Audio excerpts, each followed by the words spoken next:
March 2008, the mangled remains of 39-year-old Michael Reed were discovered in a garbage compactor at the Cedar Ridge Municipal Waste Facility in Cedar Ridge, Missouri. An investigation uncovered the shocking details of Michael's affair with his co-worker Sarah Miller and the mounting jealousy of his wife Debra. A series of events that began in the February 2008 within the seemingly peaceful town would spiral into a deadly act of betrayal and revenge. Cedar Ridge, a quiet town with tree-lined streets and closely knit neighbors, seemed like the perfect place for Michael Reed and his wife Debra to build their lives. Michael, 39, was the kind of man who always had a warm smile for everyone he met. He'd worked as a garbage truck driver for nearly 2 decades, a job he approached with quiet pride. Cedar Ridge residents admired him for his reliability. They saw him as a dependable figure who had built his life on honest, hard work. But beneath his steady demeanor, Michael harbored a growing dissatisfaction with his life. Debra, 38, was the backbone of their household. A homemaker with sharp wit and a strong will, she had sacrificed her ambitions to create a stable home for Michael and their 2 children, who were now in their early teens. For years, she had been Michael's biggest supporter, cheering him on through long shifts and tough times. Yet, the years hadn't been kind to their relationship. Financial struggles and the monotony of routine had taken a toll.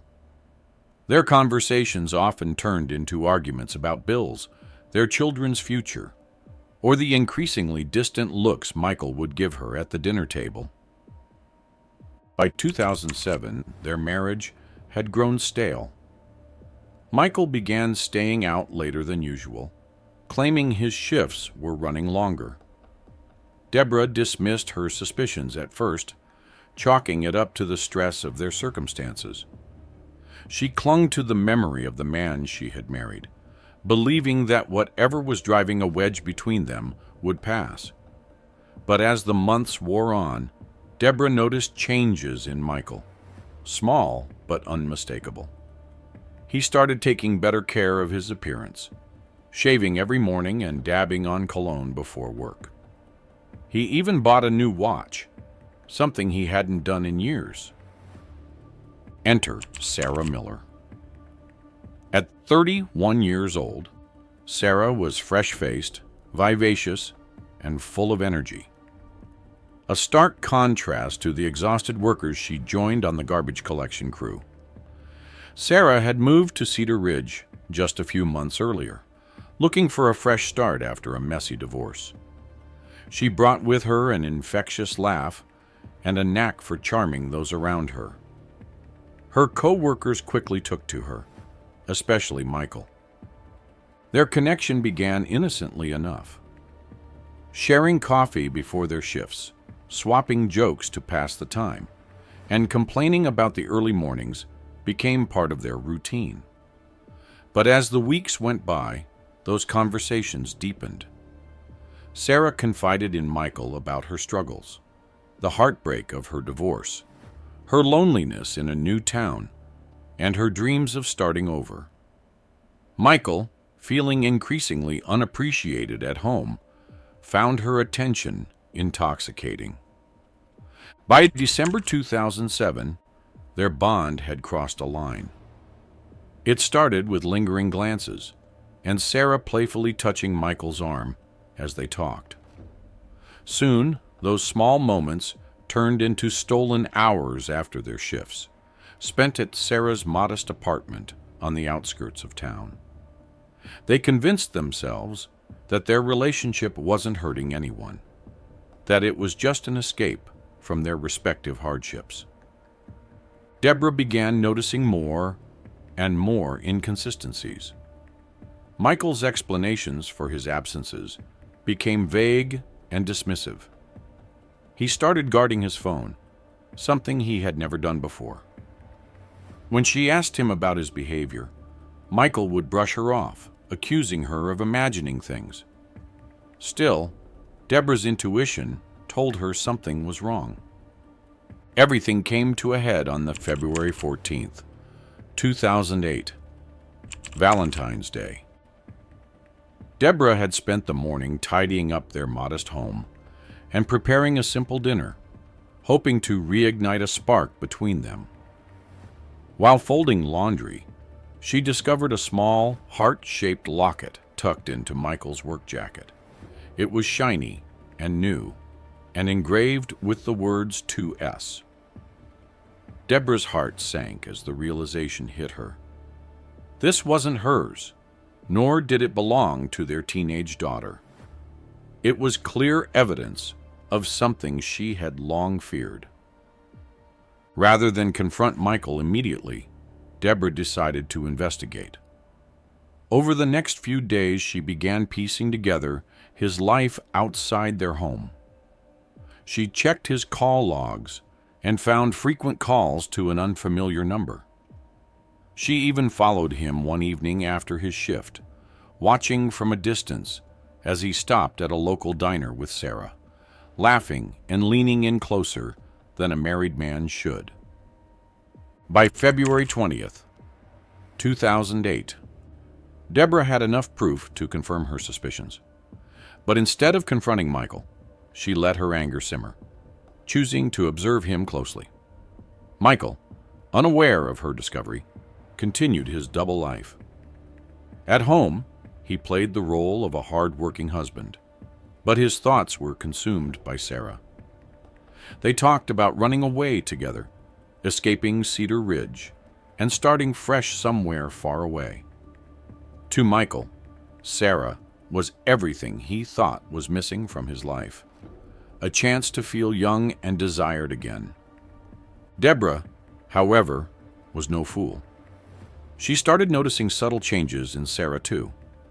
At local events, Sarah seemed too comfortable around Michael, her laughter too familiar.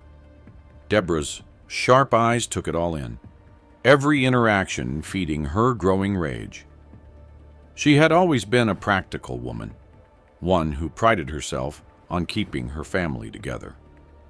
But this betrayal cut deep. It wasn't just about the affair. It was about how easily Michael was willing to throw away everything they had built. As February turned into March, the tension in the Reed household became unbearable. Debra's silence wasn't one of acceptance, but of planning. She knew the moment for confrontation would come, but when it did, it would be on her terms. Unbeknownst to Michael, his life was heading toward a dark and irrevocable turning point. And as Cedar Ridge went about its quiet routines, Debra prepared for what would come next, her resolve growing stronger with each passing day. By early March 2008, the fragile threads holding Debra Reed's life together finally snapped. For weeks, she had lived in silent torment, watching her husband Michael slip further away from her grasp.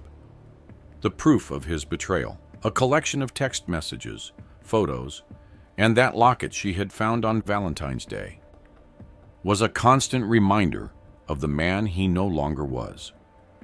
Debra, once a proud and self-assured woman, now felt consumed by humiliation and anger.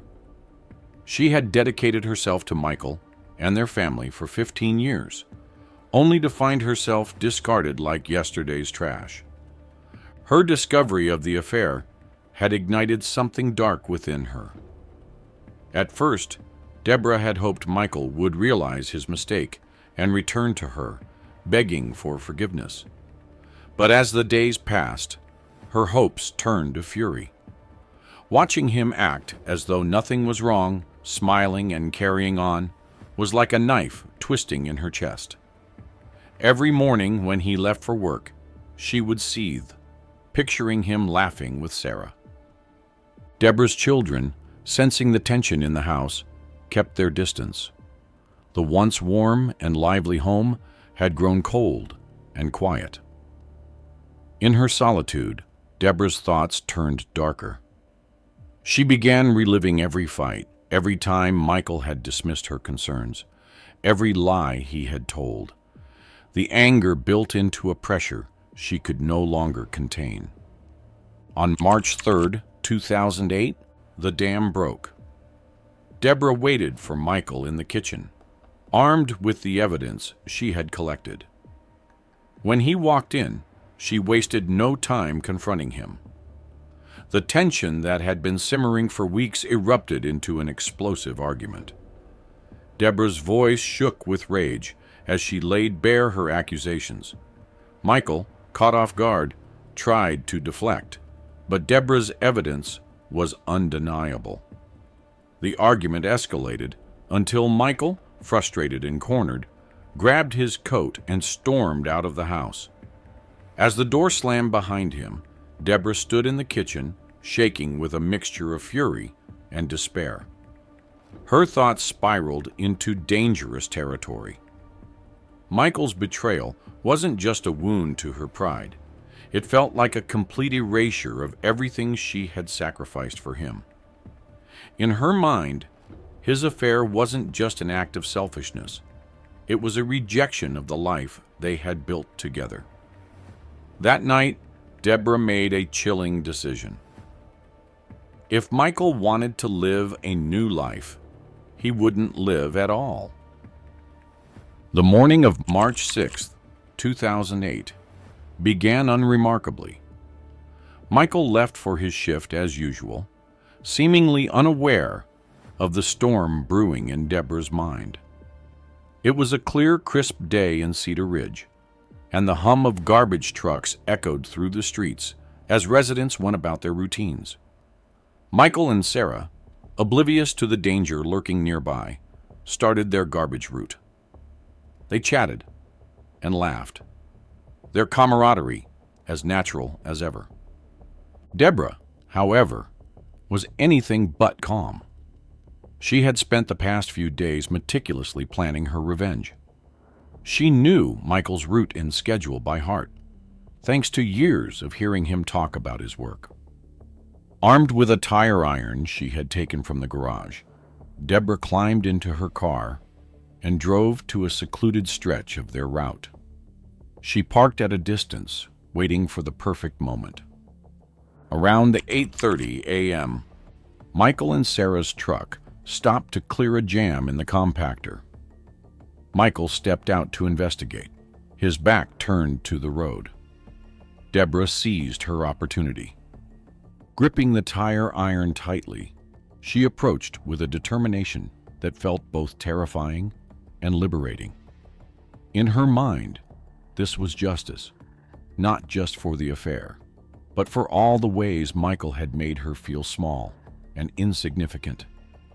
The blow was swift and brutal. Michael collapsed instantly, crumpling to the ground in a heap. Blood pooled beneath his head as the tire iron clattered onto the pavement. Debra stood over him, her chest heaving, as a sickening mix of rage and triumph coursed through her. Sarah, hearing the commotion, rushed out of the truck. The sight before her froze her in place. Michael's lifeless body, and Debra still holding the weapon. Debra turned to Sarah, her eyes blazing with an intensity that silenced any protests. Without saying a word, Debra gestured for Sarah to help. The message was clear. If Sarah wanted to keep her affair a secret, she would do as Debra said. The dark irony of Debra's plan was not lost on her. Michael, who had spent decades hauling other people's trash, would now become just another piece of garbage to be disposed of. She ordered Sarah to help lift Michael's body into the compactor. Trembling, Sarah complied, tears streaming down her face. The body was heavy, but adrenaline and fear drove them both. Once Michael's body was inside, Debra activated the compactor. The sickening crunch of machinery filled the air as the compactor did its job. Debra watched with cold detachment, her emotions numbed by the enormity of what she had done. For her, this wasn't just murder. It was the ultimate act of reclaiming power. To avoid suspicion, Debra instructed Sarah to drive the truck to its next scheduled stop and continue the route as though nothing had happened. Debra returned home, her hands shaking as she washed the blood from her skin and clothes. The tire iron, still stained, was tucked away in the garage, hidden but not forgotten.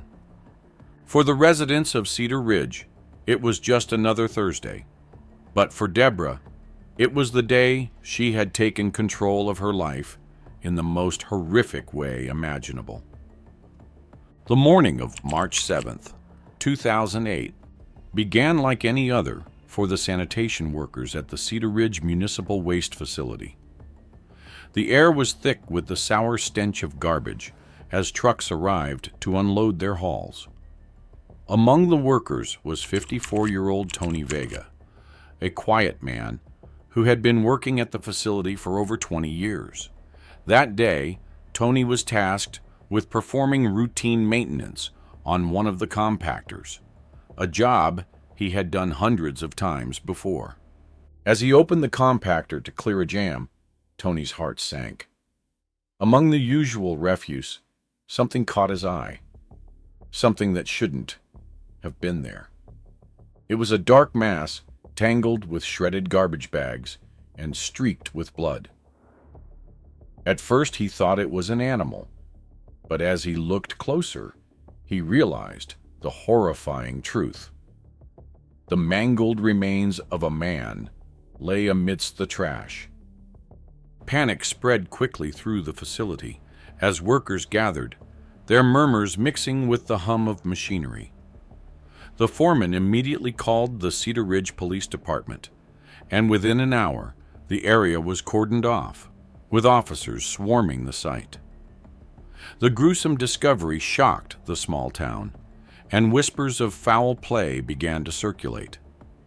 Detective Harold Norris, a veteran investigator known for his calm demeanor and sharp instincts, arrived at the scene. At 11:15 a.m., Norris began meticulously examining the remains. Even for someone with his years of experience, the sight was unsettling.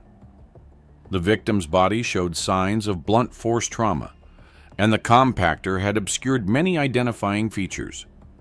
However, one detail stood out: a distinctive tattoo on the victim's forearm. It was a design Detective Norris had seen before: Michael Reed. Norris immediately began piecing together a timeline. Michael's wife, Debra, had reported him missing the previous evening, claiming he hadn't returned from his shift. The garbage truck assigned to his route had been found at its usual drop-off point, parked neatly, with no signs of struggle inside. The detective's gut told him this wasn't a random accident. Someone had gone to great lengths to ensure Michael's body ended up in the compactor. The first step was to talk to Michael's colleagues, starting with Sarah Miller. When Norris interviewed Sarah at the sanitation office later that afternoon, her nervousness was palpable. She avoided eye contact and fidgeted with her hands, her usual bubbly demeanor replaced by a haunted look. Under the pressure of Norris's questions, Sarah cracked. She admitted to her affair with Michael, recounting their plans to leave Cedar Ridge together. However, when pressed about Michael's death, she denied any knowledge, insisting she hadn't seen him after their shift on March 6th.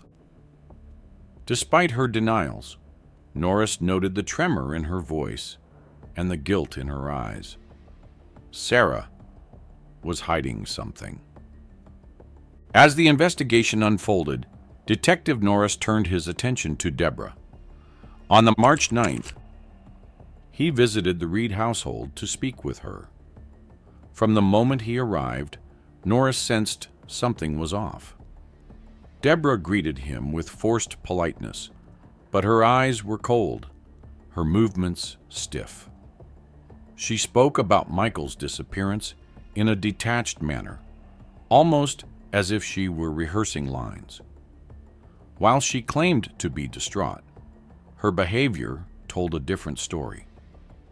Debra explained that she had last seen Michael the evening of the March 3rd, when they had argued about his late hours.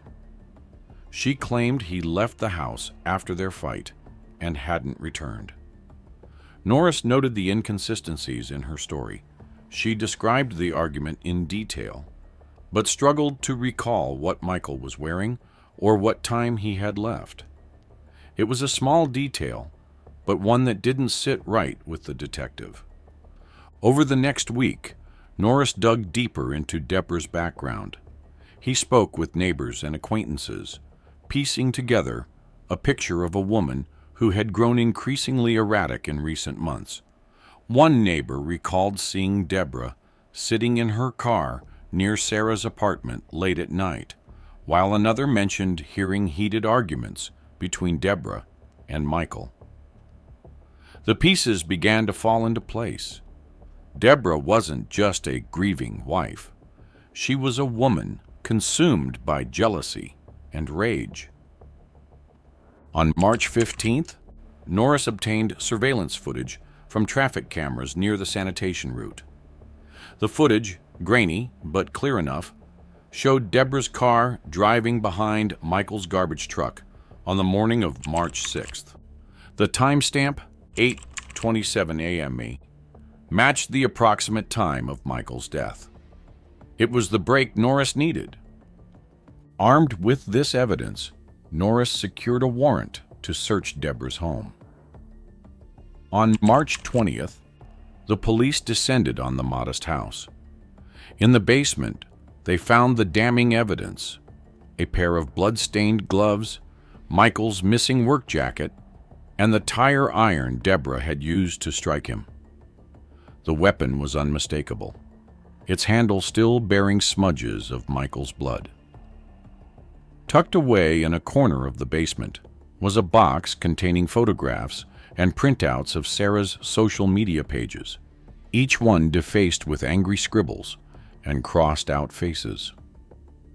As the officers cataloged the evidence, Debra stood in the doorway, her face pale, but her expression defiant. She didn't resist as she was placed under arrest, her silence speaking louder than any words could. The neighbors watched from their porches as she was led to the waiting police car, whispers of disbelief rippling through the crowd. For Detective Norris, the case was far from over, but the pieces were finally coming together. The evidence painted a chilling portrait of Debra Reed, a woman whose love had turned into obsession, whose heartbreak had curdled into revenge. Yet even as the case moved forward, Norris couldn't shake the lingering question: what had driven her to take that final, irreversible step? The arrest came on the March 22nd, 2008, a gloomy Saturday morning that seemed to reflect the somber nature of what was about to unfold. Detective Harold Norris, alongside two uniformed officers, arrived at Debra Reed's home with an arrest warrant in hand. Debra had spent the past few days in relative isolation, her once fiery demeanor replaced by a hollow quietness. To the neighbors, she appeared grief-stricken, but Norris knew better. The evidence stacked against her left little doubt that her sorrow was not for Michael, but for herself. As the officers approached the door, Debra didn't resist. She stood silently, her face pale and expressionless, as they handcuffed her and read her rights. The scene was surreal for the quiet town of Cedar Ridge, where police sirens were a rare occurrence. Neighbors peeked from behind curtains, whispering in disbelief. The Reed house, once a symbol of a seemingly ordinary family, now stood as the epicenter of a scandal that would haunt the town for years. Debra was taken to the Cedar Ridge Police Department, where she remained stoic during questioning. She refused to confess, insisting on her innocence despite the mountain of evidence. But the blood-stained tire iron, the surveillance footage, and the damning testimony from Sarah Miller painted a grim picture. Debra's silence was not a defense, but a resignation to the fate she knew was inevitable. The trial began on May 5, 2008, and it quickly became a media spectacle. News vans lined the streets outside the courthouse, their cameras capturing every development. The case was dubbed the Garbage Truck Affair, a name that both trivialized and sensationalized the tragedy. Reporters from across the country descended on Cedar Ridge, eager to tell the story of the small-town wife turned murderer. Inside the courtroom, the atmosphere was tense. The prosecution, led by Assistant District Attorney Carol Hensley, painted Debra as a woman consumed by jealousy and rage. Hensley, a seasoned prosecutor, spared no detail in her portrayal of the crime.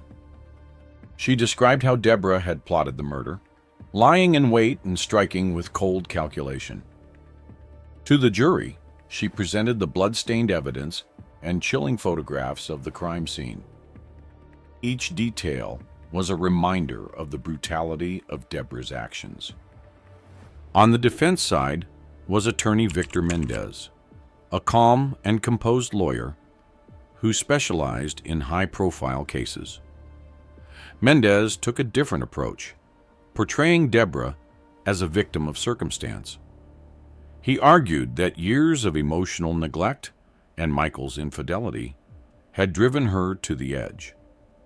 He emphasized the betrayal Debra had endured, asking the jury to consider the psychological toll it must have taken on her.